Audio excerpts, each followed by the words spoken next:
Pendant combien de temps un wagon d'une masse de 12 tonnes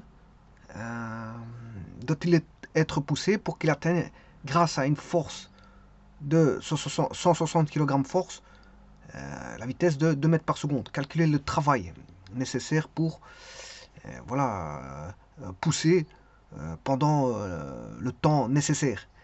Pousser pendant le temps nécessaire le wagon de 12 tonnes.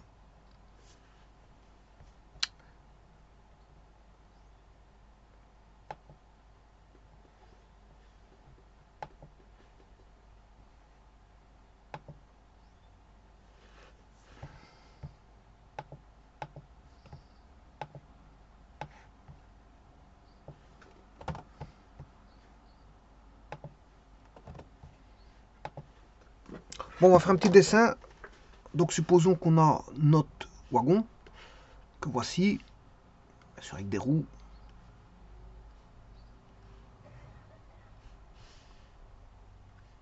Et un attelage.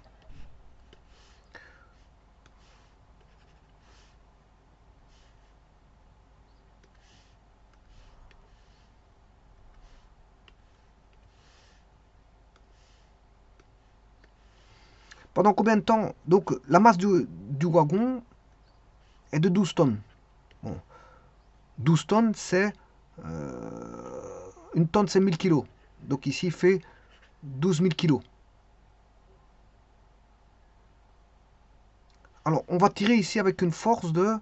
bon, on va supposer que la force est horizontale. La force est comme ceci. Ça, bon, on va mettre tout d'abord un axe.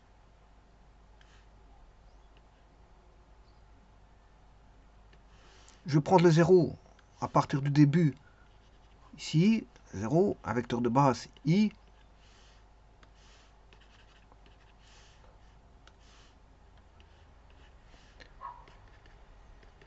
Le scalaire de la force, c'est-à-dire son intensité, vaut 160 kg force.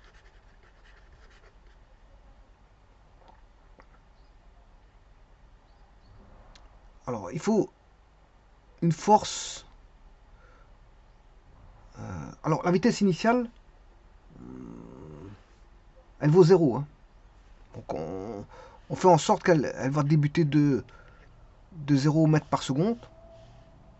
Donc, il est à l'arrêt. On suppose que le wagon est à l'arrêt. Voilà.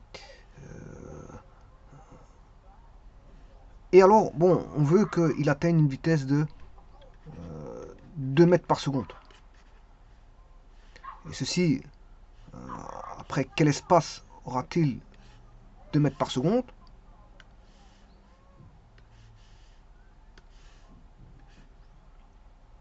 Voilà, je rappelle que ça, c'est l'axe X.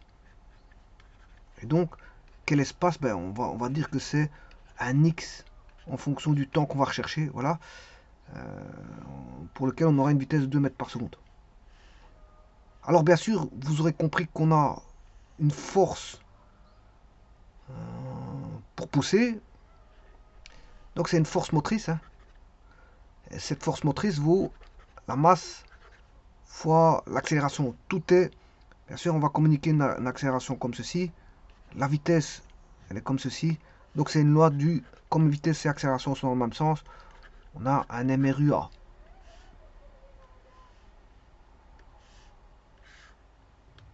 On a un MRUA. Donc je vais mettre les équations du MRUA dans un petit instant.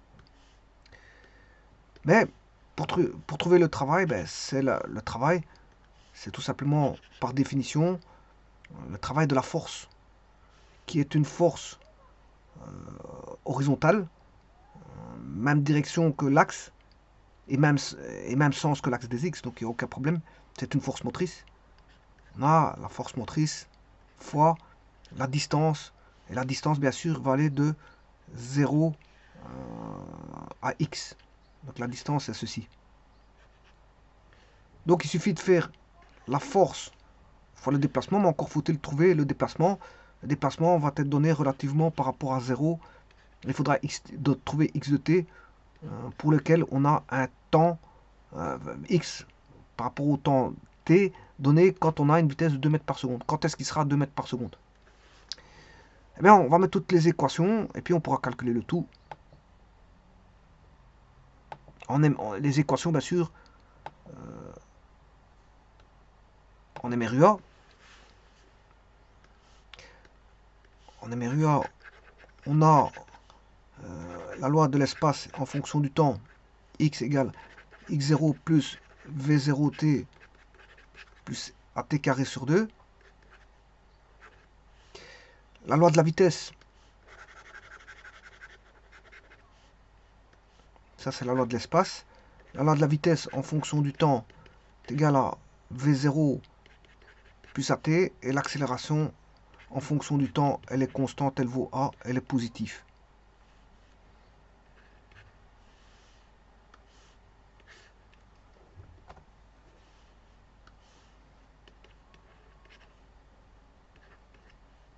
Constante, hein, ça veut dire constante. Voilà, on a les trois lois. Alors le x0, ben, j'ai débuté mon repère quand il commençait son mouvement. V0 égale 0 en x égale 0. On est en t0 égale 0. Et v0 vaut 0. La vitesse initiale est nulle. Donc ce qui veut dire que je peux effacer ceci, ceci, ceci. Voilà. La vitesse finale doit être de 2 mètres. Donc, connaissant AT égale V, je peux trouver le temps qui est V sur A. Or, V, c'est 2. L'accélération, je peux le trouver par la loi de la dynamique. Hein. Attention que j'ai aussi la loi de la dynamique parce que c'est bien que F égale ma. C'est une force motrice ici. Donc, l'accélération, c'est Fm sur la masse, la force motrice sur la masse. Or, la force motrice, elle est de je sais plus combien. 160 kg force.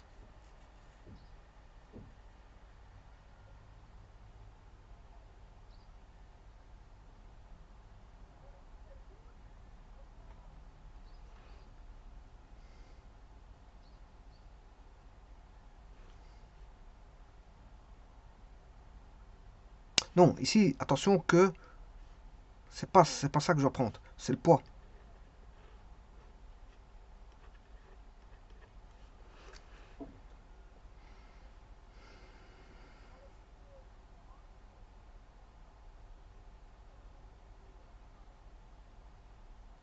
De toute façon, le poids il est perpendiculaire. Il est perpendiculaire, il fera 0. Donc, la force motrice, c'est 160 kg force. Bon, maintenant, on a dans un système d'unité 160 kg force. Pour avoir en newton, il faut multiplier par 9,81. Le tout sur la masse.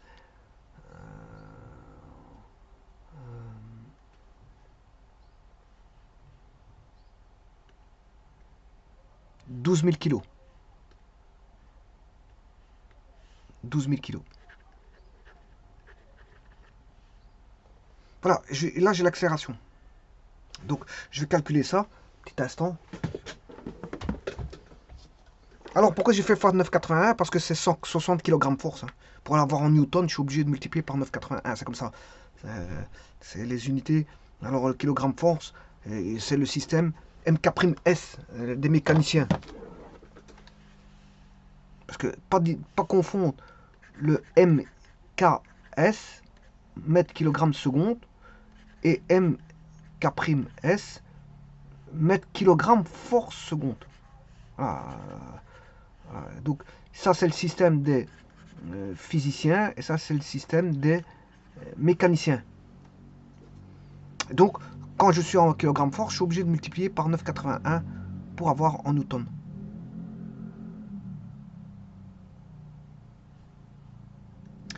Et donc si je calcule ça, bon il est temps de calculer ça, 160 fois 9,81, 1569,6.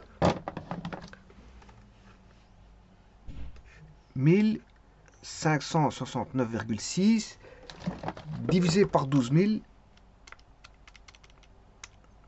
0,1308.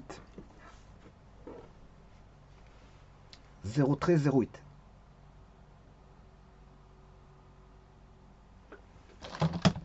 Que je vais mettre tout de suite. Voilà, ça c'est l'accélération, bien sûr, en mètres par seconde carré. Hein. Ceci, c'est en mètres par seconde carré. La vitesse ici est en mètres par seconde. Ben, et maintenant, je peux trouver le temps. Le temps, c'est 2 divisé par... Alors moi, je l'ai dans ma machine. Je vais l'inverser. L'inversion, elle se trouve ici. Fois 2. Voilà. J'ai un temps de 15,29051988. Je prends à 2 décimales près 15,29. Environ 15,29. Voilà, et j'ai le temps.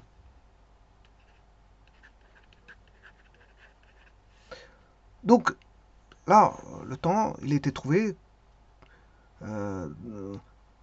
Pendant combien de temps? Ben, le temps, c'est ce que je vais trouver. T égale 15,29 secondes. Maintenant, quel est le travail? Ben, le travail, c'est F fois D, comme je vous ai dit.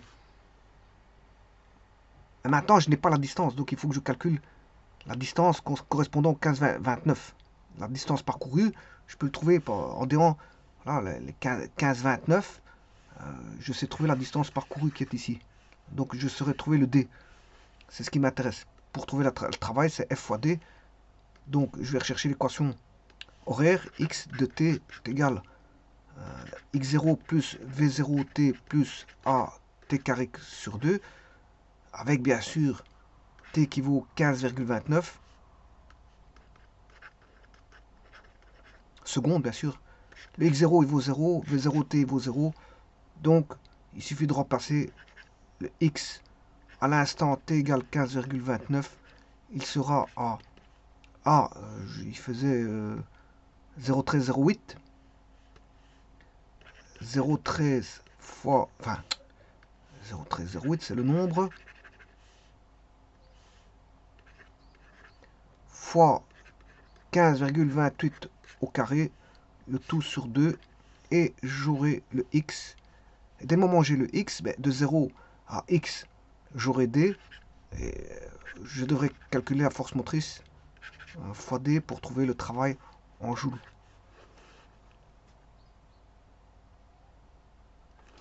Alors, j'avais déjà calculé, me semble,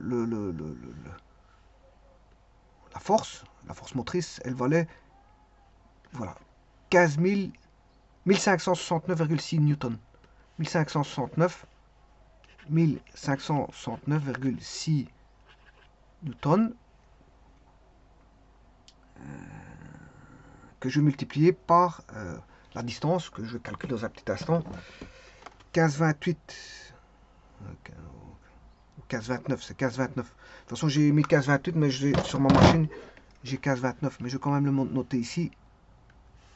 C'est pas 15,28, mais 15,29. De toute façon, ici, ma machine, je l'ai avec précision, parce que je n'ai pas effacé.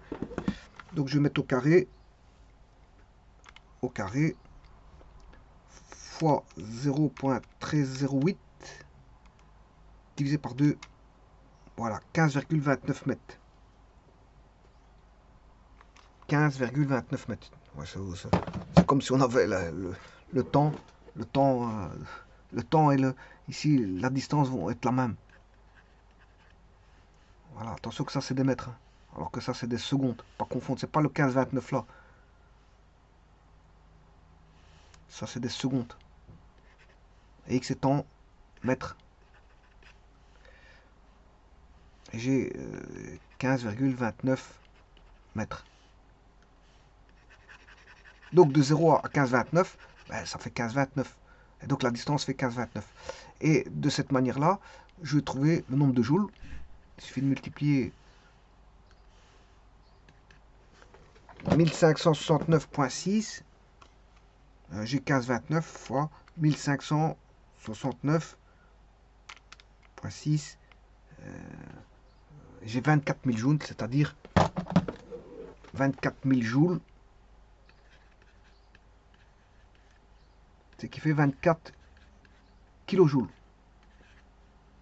Alors, si vous voulez avoir un petit ordre d'idée, si je prends une valise de, on va dire, 100 newtons, ça fait environ 10 kg, hein, 100 newtons. Vous prenez une valise de 10 kg, si vous faites 100 mètres avec, 100 newtons, 100 mètres, vous avez 1, 2, 3, 4 zéros, ça fait 10 000 joules. Voilà, vous avez consommé 10 kJ. Bon, mais ici, la machine a employé, la machine ici, a travaillé pendant 15 mètres, mais 1569,6 joules.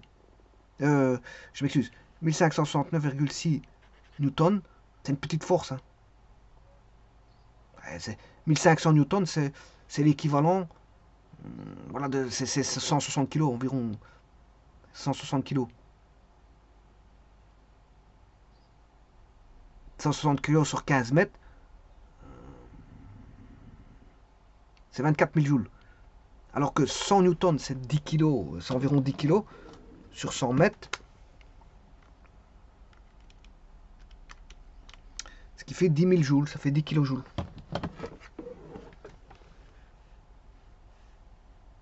Alors si vous mettez, donc là c'est 10 kJ, si vous mettez une valise de 10 kg qui fait 100 newtons sur 200 mètres, bon, c'est plus 15 mètres comme la force de travail ici. Hein. Là, c'est une valise qui fait 10 kg, alors que là, c'est 160 kg. D'accord, c'est plus pesant que la valise, on est d'accord. Mais là, le trajet est beaucoup plus long que ce qu'a fait le wagon. Hein. Là, 200 mètres, c'est entre 15 mètres et 200 mètres, il n'y a pas photo, c'est une grande distance. Hein. Donc, porter une valise sur 200 mètres, c'est beaucoup plus difficile que porter, voilà, une valise sur 100 mètres. Et donc là, on est déjà à 20 kJ, c'est presque la même chose. Maintenant, si vous mettez 100 newtons sur 300 mètres, là, on a à 30 kJ.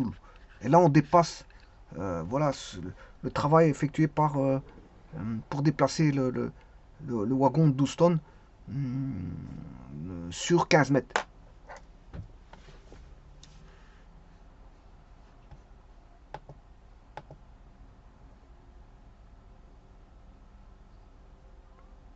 Alors, c'est un wagon de 12 tonnes, mais vous voyez que son poids n'intervient pas. Son poids n'intervient pas, mais sa masse intervient. Parce que dans le calcul de l'accélération, il faut lui communiquer une accélération qui est de 0,13 pour le mettre en mouvement. Alors pourquoi une petite accélération? Parce que sa masse est grande, hein, et que la force est petite, 160 kg force. Une force petite sur une grande masse, ça fait une petite accélération.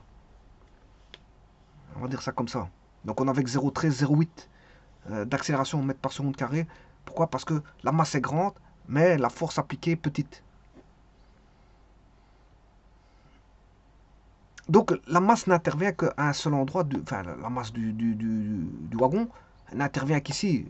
Et donc si elle n'intervient qu'ici, elle n'intervient qu'au niveau que de l'accélération. Et donc fatalement, tout le calcul de la cinématique avec cette accélération interviendra dans la vitesse, puisque V est égal à T. Donc comme on a une accélération de 0,13, 0,8 à cause de la grande masse et de la petite faible force appliquée, eh bien, on aura une vitesse, on aura un temps adapté pour avoir 2 mètres par seconde. On aura un temps adapté parce que ce temps, ça va dépendre de l'accélération. Ce temps adapté de 2 secondes, voilà. 2 mètres par seconde, ça c'est la vitesse, je m'excuse. Ça c'est la vitesse. Donc, le temps adapté pour arriver à 2 mètres par seconde avec une accélération petite de 0,1308 sera de 15,29. Un temps de 15,29 secondes. On a une petite accélération, hein. C'est pour ça que, comme on a une petite accélération de 0,1308, on n'a même pas 1 mètre par seconde carré. Pourquoi on n'a même pas 1 mètre par seconde carré? Comme je vous l'ai dit, parce que la masse est grande et la force est petite. Voilà, c'est juste ça. Mais pour arriver à 2 mètres par seconde, il faut quand même 20 mètres 15 mètres, je m'excuse, il faut 15 mètres pour arriver à 2 mètres par seconde. Pourquoi? Parce que l'accélération est petite. Si on avait eu une grande accélération, ben, pour arriver à 2 mètres, le temps serait plus court. Je vous remercie.